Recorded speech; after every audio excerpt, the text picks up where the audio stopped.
भारत माता की నా తెలంగాణ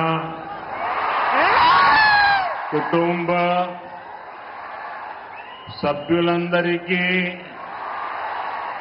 నమస్కారాలు। आप सभी विकास के इस उत्सव में इतनी बड़ी संख्या में आए हैं। हम सभी आपके बहुत बहुत आभारी हैं। अभी से कुछ देर पहले मैंने तेलंगाना और देश के विकास से जुड़ी हजारों करोड़ रुपए की विकास परियोजनाओं का लोकार्पण और शिलान्यास किया है।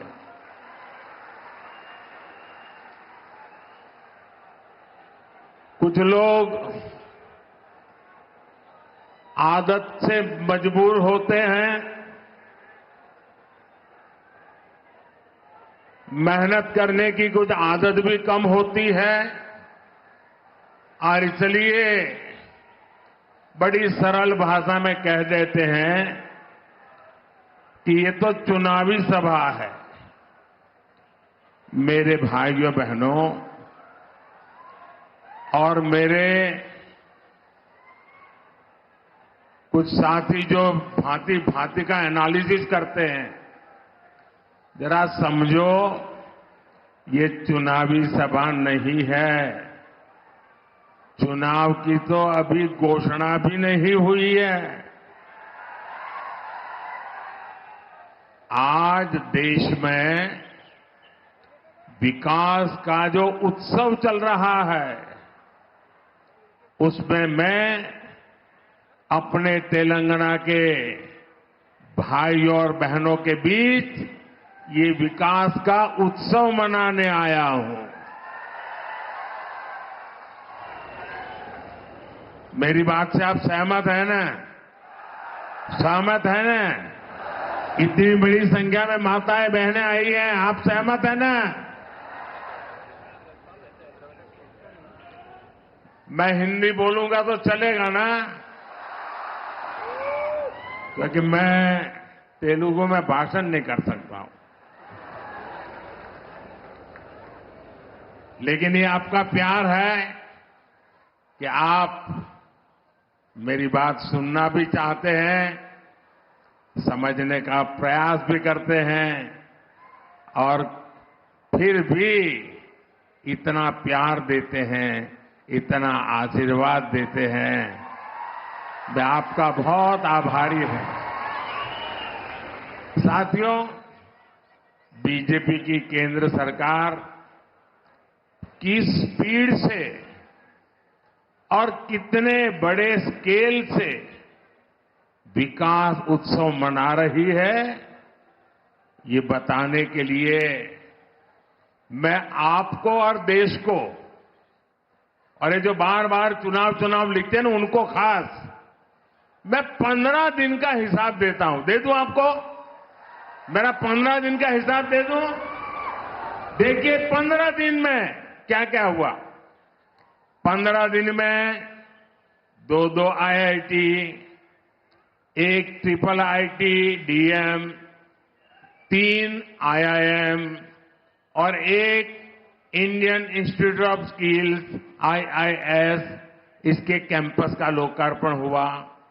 15 दिन में देश के अलग अलग राज्यों में 5 एम्स का लोकार्पण हुआ। 15 दिन में किसानों के लिए दुनिया की सबसे बड़ी स्टोरेज स्कीम शुरू हुई। 15 दिन में 18,000 कोऑपरेटिव्स के कंप्यूटराइजेशन के काम पर पूरा होने का लोकार्पण हुआ। 15 दिन में सिंदरी में देश के बड़े खाद कारखाने का लोकार्पण हुआ। 15 दिन में भारत के सबसे लंबे केबल आधारित ब्रिज का लोकार्पण हुआ है। 15 दिन में रेलवे से जुड़ी 2000 से अधिक परियोजनाओं का शिलान्यास और लोकार्पण हुआ। 15 दिन में ही ऑयल और गैस सेक्टर से जुड़े 1.5 लाख करोड़ रुपए से ज्यादा के प्रोजेक्ट देश को मिले हैं। 15 दिन में ही केजी बेसिन में फर्स्ट ऑयल का लोकार्पण हुआ है। वहां से निकले कच्चे तेल के पहले टैंकर को हरी झंडी दिखाई है। 15 दिन में ग्लोबल टेक्सटाइल इवेंट का उद्घाटन हुआ है। 15 दिन के ये काम आत्मनिर्भर भारत से विकसित भारत के निर्माण को और सशक्त कर रहे हैं। अब बताइए, ये विकास का उत्सव है कि नहीं है? ये लोगों के कल्याण का उत्सव है कि नहीं है? ये लोगों की भलाई का उत्सव है कि नहीं है? अरे चुनाव तो जब आएगा तब देखा जाएगा। मुझे तो देश को आगे बढ़ाना है। मैं सही बोल रहा हूं ना?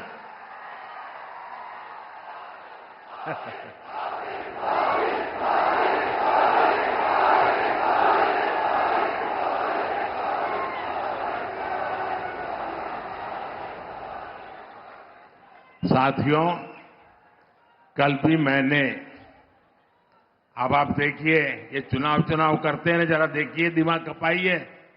कल भी मैंने दिन भर सभी मंत्री और भारत सरकार के सभी वरिष्ठ सचिव अधिकारी, यानी एक प्रकार से टॉप टीम, करीब 125 लोग, पूरा दिन भर उनके साथ बैठा और क्या किया?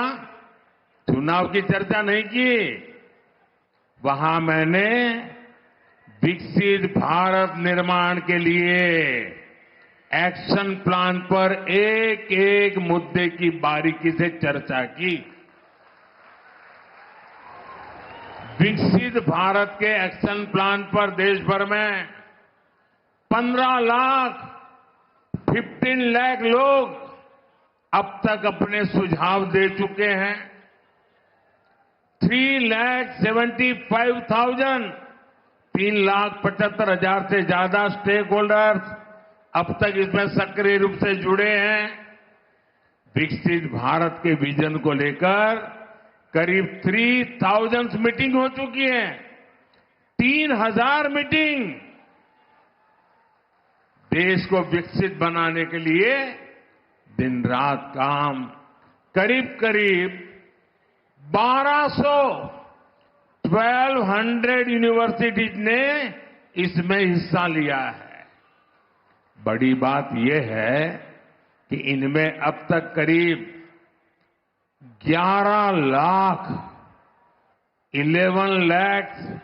युवाओं ने हिस्सा लिया है, अपने मौलिक सुझाव दिए हैं, जो हमारे युवा विकसित भारत के सबसे बड़े निर्माता और सबसे बड़े लाभार्थी, ये हमारी बहुत बड़ी ताकत है।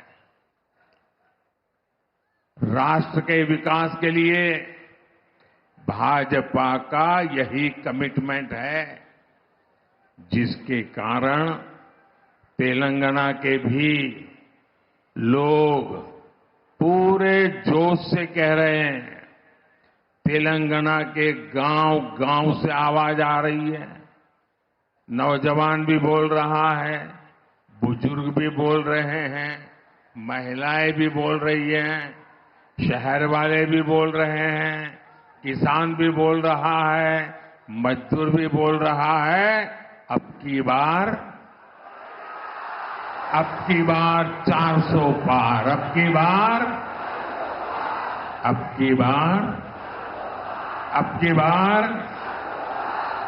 400 తట్టాలి। बीजेपी की वोटू वेयाले।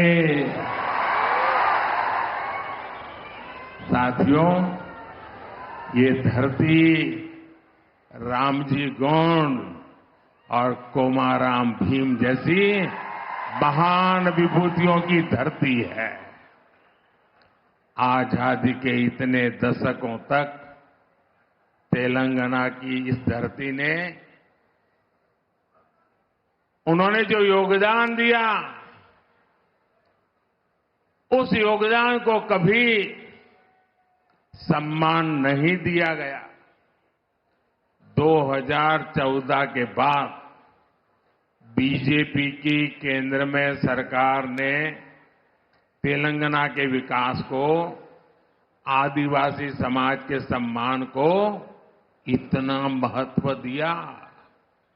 आप मुझे बताइए, क्या बीजेपी सरकार आने से पहले कोई कल्पना कर सकता था कि एक आदिवासी महिला देश की राष्ट्रपति बनेगी? कोई कल्पना कर सकता था? पहले कभी लगता था कि ऐसा हो सकता है? क्या कोई कल्पना कर सकता था कि भगवान बिरसा मुंडा के जन्मदिन को राष्ट्रीय पर्व के रूप में मनाया जाएगा? आदिवासियों के विकास के लिए देश में अलग मंत्रालय बनाने का काम बीजेपी सरकार ने ही किया था। आजादी की लड़ाई में जनजातीय समाज के योगदान को समर्पित म्यूजियम बनाए जा रहे हैं। ये काम भी केंद्र की बीजेपी सरकार ने शुरू किया है। हैदराबाद में जो म्यूजियम बन रहा है, हमने उसका नाम रामजी गोंड के नाम पर रखा है। साथियों, आदिवासी समाज को सम्मान मिले, ये परिवारवादी पार्टियों को बर्दाश्त नहीं हो सकता। हमने जनजातीय समाज के लिए जब भी फैसले किए, इन्होंने उन फैसलों का विरोध करने का कोई मौका नहीं छोड़ा है। साथियों, बीजेपी आदिवासी कल्याण को, आदिवासी गौरव को सर्वोच्च प्राथमिकता देते हुए काम कर रही है। आदिवासी समाज में भी जो लोग अति पिछड़े हैं, जो अब तक विकास से वंचित हैं, उनके लिए बीजेपी सरकार ने पीएम जनमन योजना शुरू की। इस योजना पर 24,000 करोड़ रुपए से ज्यादा खर्च किए जाएंगे। इसका लाभ हमारे तेलंगाना के भी चेंचू, कोलम, कोंडारेड्डी, थोटी, ऐसी छोटी छोटी जो आदिवासी समाज की जातियां हैं, दूर दूर है, ये इनके लिए लाभ मिलने वाला काम है। तेलंगाना को Sammakka Sarakka central tribal university स्थापित की जा रही है। साथियों, आज पूरे देश में मोदी की गारंटी, इसकी बहुत चर्चा है। यहां तेलंगाना के लोगों का सपना था कि टर्मरिक बोर्ड बने, था कि नहीं था? तेलंगाना के किसानों के लिए टर्मरिक बोर्ड अब एक सच्चाई बन चुका है कि नहीं चुका है? बन गया ना? मैंने कहा था कपास के किसानों की हर तरह से मदद करेंगे। बीजेपी सरकार ने कपास की एमएसपी में रिकॉर्ड वृद्धि की है। आज देश में 7 मेगा टेक्सटाइल पार्क बन रहे हैं। उनमें से एक मेगा पार्क तेलंगाना में बन रहा है। इसलिए लोग कहते हैं कि मोदी की गारंटी यानी गारंटी पूरी होने की गारंटी। మోదీ గ్యారంటీ అంటే గ్యారంటీగా పూర్తి అయ్యే గ్యారంటీ। साथियों, तेलंगाना के लोग ये जान चुके हैं कि परिवारवादी पार्टियों के चेहरे अलग हो सकते हैं, लेकिन चरित्र एक ही होता है। और ये चरित्र क्या है? दो पक्की चीजें हैं उनके चरित्र में, एक झूठ, दूसरा लूट। तेलंगाना में जैसे टीआरएस के बीआरएस बनने से कुछ नहीं बदला था, वैसे ही बीआरएस की जगह कांग्रेस से आने से कुछ नहीं बनने वाला, क्योंकि एक ही चट्टे बट्टे के लोग हैं ये। बीआरएस ने अपनी सरकार में कालेश्वरम प्रोजेक्ट जैसे घोटाले किए। कांग्रेस की सरकार उस पर कार्रवाई करने के बजाय फाइलों को दबाकर बैठ गई। तुम भी भले हम भी भले, तुमने खाया मैं खाऊंगा, यही करते हैं। साथियों, भ्रष्टाचार, परिवारवाद और तुष्टीकरण में आकंठ डूबे इंडी गठबंधन के नेता बौखलाते जा रहे हैं। अब इन्होंने 2024 के चुनाव का अपना असली घोषणा पत्र निकाला है। मैं इनके परिवारवाद पर सवाल उठाता हूं तो इन लोगों ने बोलना शुरू कर दिया है कि मोदी का कोई परिवार नहीं है। अब तो कल ये कह देंगे कि तुम कभी जेल में तुझे सजा नहीं हुई इसलिए तुम राजनीति में नहीं आ सकते, ये भी कह देंगे। तेलंगाना के मेरे भाइयों बहनों, मेरा जीवन खुली किताब जैसा है।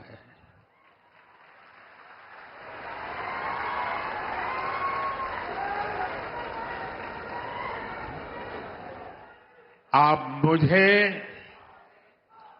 देशवासी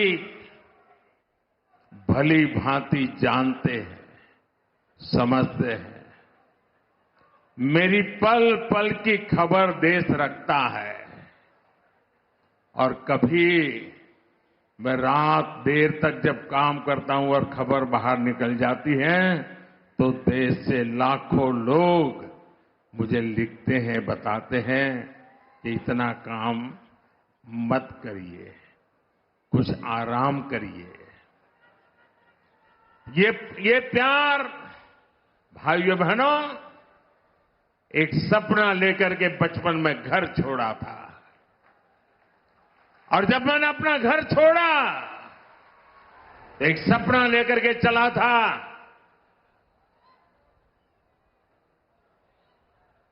कि मैं देशवासियों के लिए जीऊंगा।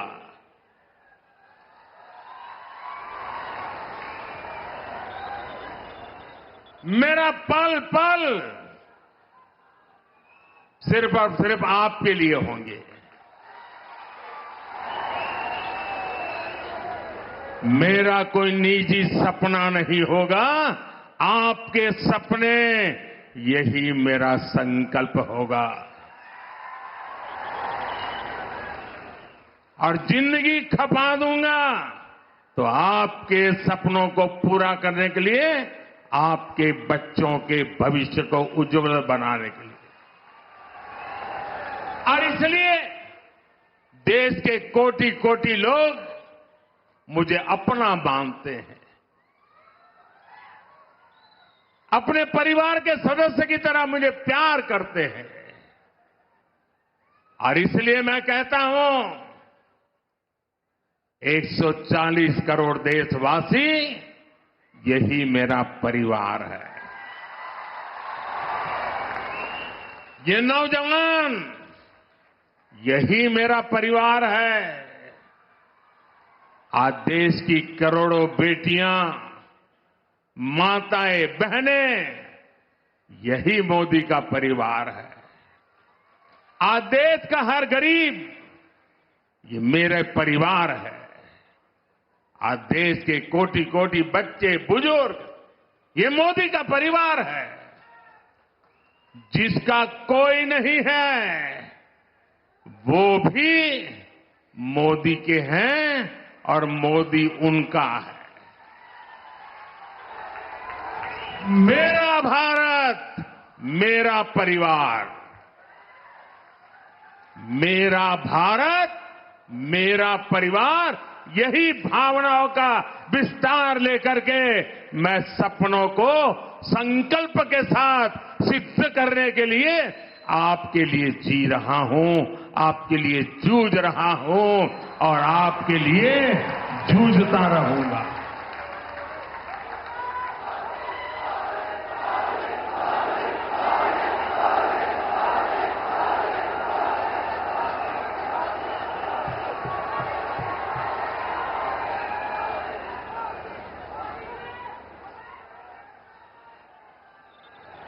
इसलिए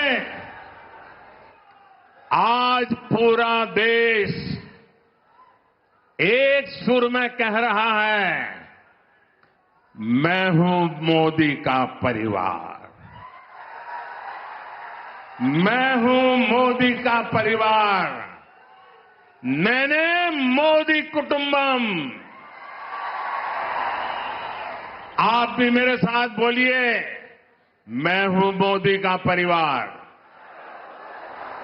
मैं हूं, मैं हूं, मैं हूं, मैं हूं नेने मोदी कुटुंबम, नेने, नेने, नेने।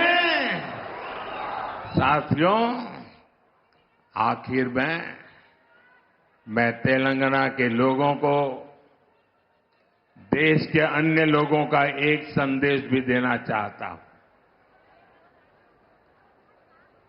और गर्व से भरे हुए लोगों को मैं कहना चाहता हूं, राम मंदिर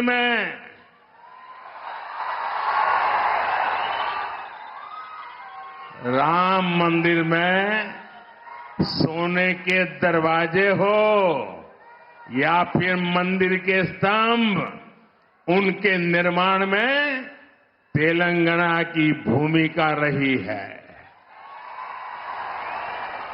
और इसके लिए पूरा देश तेलंगाना के लोगों का आभार व्यक्त करता है।